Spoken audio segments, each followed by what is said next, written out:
आइए देखते हैं ओरल टेस्ट 4। इसमें क्वेश्चन आंसर सब इसी में याद करते जाएंगे। ठीक है, चलिए तो स्टार्ट करते हैं। देखिए, पहला क्वेश्चन है Ml2T-1। ठीक है, ये किसका बीमा? Ml2T-2 कर लीजिए। ठीक है, Ml2 और T-2 ये किसका बीमा है? तो देखिए, ये जो बीमा है एक तो कार्य का है। ठीक है, कार्य का, एक ऊर्जा का है, एक बल अघूर्णन का है, एक बल अघूर्णन का है, एक बल युग्म का है। बल युग्म, ठीक है, कार्य, ऊर्जा, बल अघूर्णन और बल युग्म। Ml2T-2 किसका किसका है बीमा? कार्य का, ऊर्जा का, बल अघूर्णन, बल युग्म, ये इसका बीमा है, याद रखिएगा।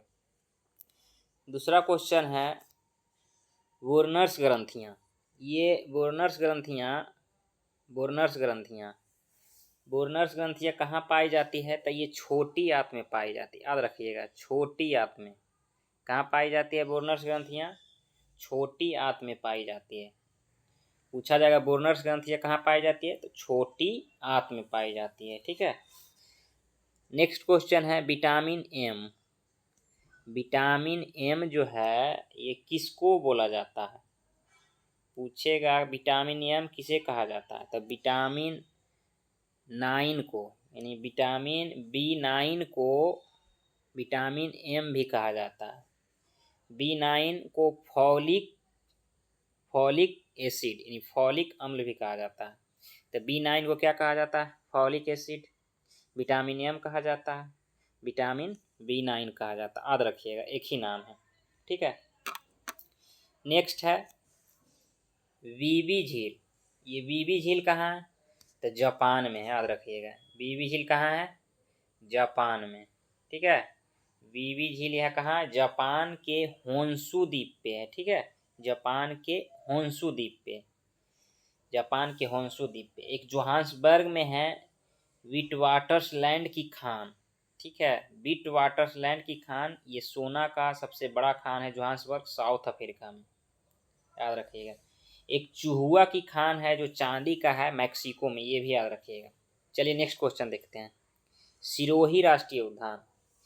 ये सिरोही राष्ट्रीय उद्यान कहाँ है? सॉरी, उससे पहले है एक इंटाकी राष्ट्रीय उद्यान।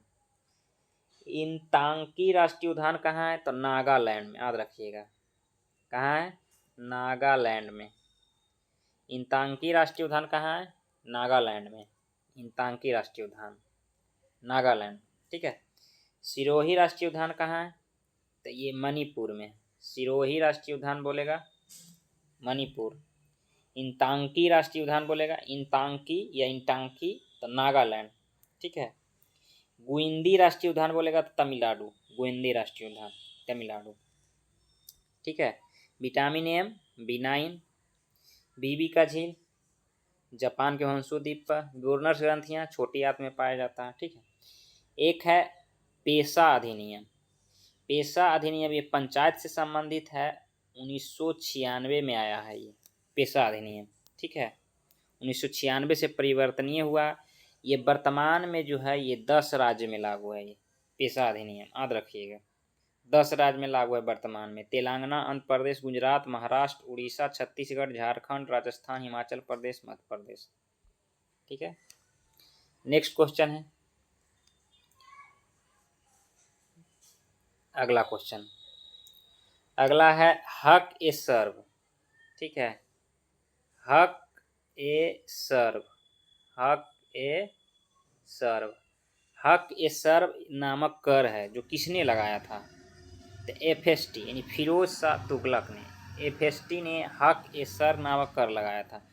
ये सिंचाई कर था जो 1/10 भाग लिया जाता था, सिंचाई कर था हक ए सर्व। इसे सूर्स कर भी कहा जाता है। दिवस में आएगा एगो विश्व हंसी दिवस। ये पहली बार 10 मई 1958 को मनाया गया था। विश्व हंसी दिवस 10 मई 1998 को मनाया गया था मुंबई से। नेक्स्ट है उज्जीवन स्मॉल फाइनेंस बैंक। ठीक है, यहाँ तक क्वेश्चन है। उज्जीवन स्मॉल फाइनेंस बैंक इसका मुख्यालय पूछेगा तो कहाँ है? बेंगलोर में। यूजीवन स्मॉल फाइनेंस बैंक का मुख्यालय कहाँ है? बेंगलोर में। वर्तमान में स्मॉल फाइनेंस बैंक टोटल कितना है? 11 है। ठीक है। भारत में पेमेंट बैंक कितना है? पेमेंट बैंक बोलेगा तो पेमेंट बैंक तो 6 है। ठीक है। पेमेंट बैंक का सुझाव कौन दिया था? तो नचिकेता मोर समिति। और स्मॉल फाइनेंस बैंक का सुझाव भी कौन दिया था? तो नचिकेता मोर समिति। ठीक है। उज्जीवन स्मॉल फाइनेंस बैंक कहाँ? मुख्यालय बंगलौर। ठीक है। टोटल 11 गो है नचिकेता मोर समिति के सुझाव पर। नेक्स्ट क्वेश्चन है यहाँ से FWD-200B है ना, FWD-200B ये क्या है? तो पहला स्वदेशी बम वर्षक है। ठीक है। ये करेंट अफेयर हो गया। पहला स्वदेशी बम वर्षक है ये, मतलब देश में निर्मित किया गया बम बरसाएगा ये। 100 kg मान ले जाएगा। ठीक है। 100 kg। ये मानव रहित है, यानी मानव इसमें आदमी नहीं रहेगा। बम बरसाने वाला एक ड्रोन है एक तरह का, FWD-200B याद रखिएगा। नेक्स्ट है इंद्रावती ऑपरेशन।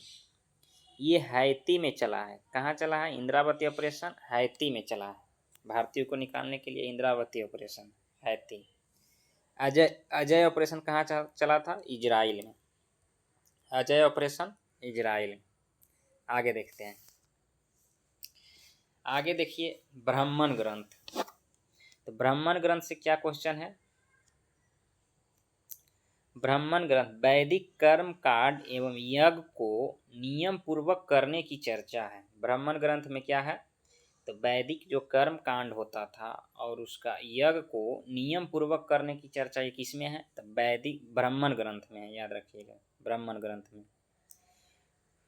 उसके बाद है ब्राह्मण ग्रंथ के बाद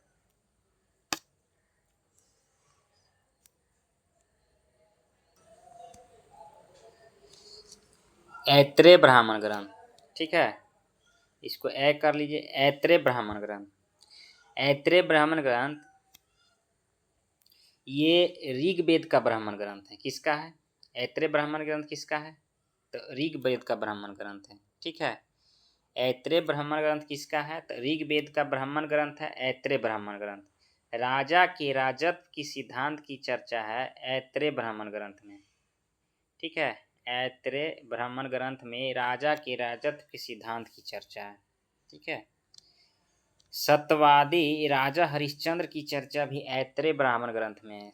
राजा हरिश्चंद्र की चर्चा सत्यवादी जो फिल्म पुराने लोग में देखते थे, राजा हरिश्चंद्र की चर्चा और राजा के राजत्व की सिद्धांत की चर्चा ऐत्रेय ब्राह्मण ग्रंथ। ऐत्रेय ब्राह्मण ग्रंथ किसका है? तो ऋग्वेद का ये ब्राह्मण ग्रंथ है। ठीक है। राजा के राजत्व के सिद्धांत की चर्चा है। आगे आते हैं। इसी तरह से कौटिल्य की रचना अर्थशास्त्र में राजा के राजत्व का सिद्धांत की भी चर्चा है। राजा के राजत्व की सिद्धांत की चर्चा कई एक जगह देखने को मिलेगा। ठीक है। राजा के राजत्व के सिद्धांत की चर्चा बलवन ने भी राजा के राजत्व के सिद्धांत की चर्चा किए थे, जो दैवीय अवतार मानता था बलवन। कौटिल्य की रचना अर्थशास्त्र में भी राजा के राजत्व के सिद्धांत की चर्चा है और ऐत्रेय ब्राह्मण ग्रंथ में भी राजा के राजत्व के सिद्धांत की चर्चा है। आगे देखते हैं। आगे है ऐत्रेय ब्राह्मण ग्रंथ हो गया। उसके बाद सामवेद। ठीक है।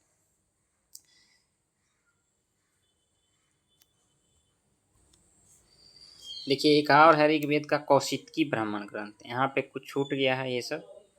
ठीक है। कौशितकी ब्राह्मण ग्रंथ।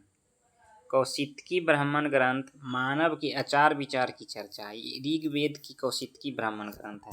इसमें मानव के आचार विचार की चर्चा है। ठीक है।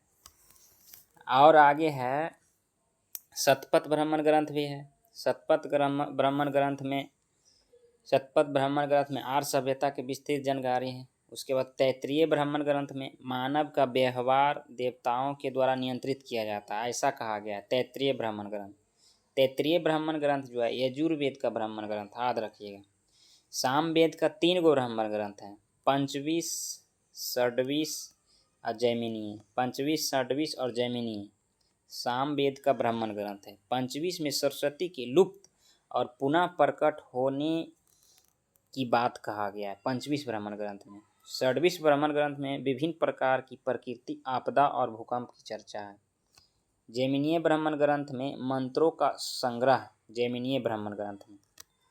आगे है गोपथ ब्राह्मण ग्रंथ, ठीक है। तो गोपथ ब्राह्मण ग्रंथ में गायत्री मंत्र की व्याख्या किया गया है। गोपथ ब्राह्मण ग्रंथ में क्या किया गया है? गायत्री मंत्र की व्याख्या किया गया है गोपथ ब्राह्मण ग्रंथ। आगे है अरण्यक ग्रंथ। ये देखिए आध्यात्मिक ज्ञान और चिंतन की चर्चा है इसमें। अरण्यक में आध्यात्मिक ज्ञान और चिंतन की चर्चा है। अथर्ववेद को छोड़कर शेष सभी वेदों का अपना अरण्यक ग्रंथ है। सिर्फ अथर्ववेद का ही अरण्यक ग्रंथ नहीं है, बाकी सभी का अरण्यक ग्रंथ है। उसके बाद आता है उपनिषद। भारतीय दर्शन का जनक कहा जाता है उपनिषद को। उपनिषद का मतलब होता है गुरु के समीप बैठकर ज्ञान की प्राप्ति करना, ठीक है। आत्मा, परमात्मा एवं विभिन्न दर्शन की भी चर्चा उपनिषद में मिलता है। इसकी रचना जो हुआ था उपनिषद की 800 BC से 500 BC, 800 BC से 500 BC तक हुआ था, ठीक है। आत्मा, परमात्मा एवं विभिन्न दर्शन की चर्चा है इसमें उपनिषद में। आगे आते हैं। उसके बाद है लोमस ऋषि गुफा। देखिए लोमस ऋषि गुफा एक ऐसा गुफा है जो ये लेख विहीन है, इसमें माने कि कुछ भी नहीं लिखा हुआ है। अशोक के द्वारा जो गुफा का निर्माण किया गया था और दशरथ के द्वारा आजीवक को भेंट किया गया, जिसमें लोमस ऋषि गुफा भी था। लोमस ऋषि, कर्ण चोपड़ा, विश्व झोपड़ी, सुदामा, ये 4 गुफा अशोक ने भेंट किया था। नागार्जुन गुफा दशरथ यानी अशोक के पोता दशरथ ने नागार्जुन गुफा भेंट किया था, जिसमें लोमस ऋषि गुफा में कुछ भी नहीं लिखा हुआ है, ठीक है। लेख विहीन गुफा है। इसके बाद उपनिषद कितना है? तो 108 उपनिषद है। 108 उपनिषद में 13 गो उपनिषद जो है ये प्रमाणिक है, ठीक है। प्रमाणिक कितना उपनिषद है? तो 13 गो उपनिषद, याद रखिएगा 13 उपनिषद प्रमाणिक है। उसके बाद है बृहदारण्यक उपनिषद। बृहदारण्यक उपनिषद में तमसो माँ ज्योतिगमय अस्तो माँ सद्गमय, ये ऋग्वेद के बृहदारण्यक उपनिषद में तमसो माँ ज्योतिगमय अस्तो माँ सद्गमय की चर्चा है। बृहदारण्यक उपनिषद पुनर्जन्म की चर्चा इसी में है, बृहदारण्यक उपनिषद में, ठीक है। एक है महाउपनिषद, इसमें वसुदैव कुटुम्बकम की चर्चा है महाउपनिषद में। एक है छंदोग उपनिषद। छंदोग उपनिषद में 3 आश्रम की चर्चा, याद रखिएगा। और ज्वालोपनिषद में 4 आश्रम की चर्चा है। छंदोग उपनिषद में 3 आश्रम की चर्चा है। अद्वैतवाद की पहली परिकल्पना इसी में है, छंदोग उपनिषद में। ज्वालोपनिषद में 4 आश्रम की चर्चा है, ब्रह्मचर्य, गृहस्थ, वानप्रस्थ और संन्यास, ठीक है। अब आते हैं पुराण से। पुराण टोटल 18 है, जिसमें अग्नि पुराण। अग्नि पुराण में गणेश पूजा और तांत्रिक विधि की चर्चा है। अग्नि पुराण में गणेश पूजा और तांत्रिक विधि की चर्चा है, ठीक है। मत्स्य पुराण में विष्णु के 10 अवतार एवं सातवाहन वंश की चर्चा है। मत्स्य पुराण में विष्णु के 10 अवतार की चर्चा है और सातवाहन वंश की चर्चा है, ठीक है, मत्स्य पुराण में। एक है मार्कंडेय पुराण। मार्कंडेय पुराण में दुर्गा सप्तशती पाठ की चर्चा है, मार्कंडेय पुराण। अब आते हैं छंदोग, ठीक है। देखिए छंदोग में देखते हैं शिक्षा ज्योति कल्प व्याकरण निरुक्त छंद पढ़े होंगे। तो व्याकरण क्या है पूछा जाता है। व्याकरण क्या है? तो ये मुख है, ठीक है। व्याकरण मुख है। पाणिनि की रचना अष्टाध्यायी, ये पहला व्याकरण है। ज्योतिषी क्या है? तो ज्योतिषी आँख है। ब्राह्मणीर की रचना बृहद संहिता या लघु जातक, ये ज्योतिषी है। निरुक्त क्या है? तो निरुक्त नाक और कान है। यास्क मुनि द्वारा लिखा गया ये निरुक्त, यास्क मुनि द्वारा लिखा गया नाक और कान। शिक्षा मतलब दिमाग। कल्प मतलब होता है हाथ। इसकी 4 शाखा है, श्रौत सूत्र, धर्म सूत्र, सुलभ सूत्र, गृह सूत्र। गृह सूत्र में भारतीय दंड संहिता आता है। सुलभ सूत्र में यज्ञ का कुंड जैमितीय आकार आता है, ठीक है। उसके बाद छंद में क्या होता है? छंद में होता है पैर, ठीक है। छंद में होता है पैर। आते देखते हैं महाभारत। तो परम में नाम इसका था, महाभारत का नाम जय संहिता था। इसमें श्लोक की संख्या कितना है? तो 24,000। महाभारत में श्लोक की संख्या कितना था? 24,000। वर्तमान में इसमें श्लोकों की संख्या कितना हो गया? तो लगभग 1,00,000। वर्तमान में श्लोकों की संख्या 1,00,000 हो गया है। ठीक है। महाभारत में कुल 18 पर्व है। रामायण देखते हैं। तो रामायण में बोलेगा कितने खंडों में बटा हुआ है? तो रामायण जो है ये 7 खंडों में बटा हुआ है। प्रारंभ में यानी स्टार्टिंग में इसमें 6,000 श्लोक था। वर्तमान में 24,000 श्लोक हो गया इसमें। ठीक है। प्रारंभ में 6,000 श्लोक था, वर्तमान में 24,000 श्लोक हो गया रामायण में। चलिए तो मिलते हैं हम लोग नेक्स्ट वीडियो में।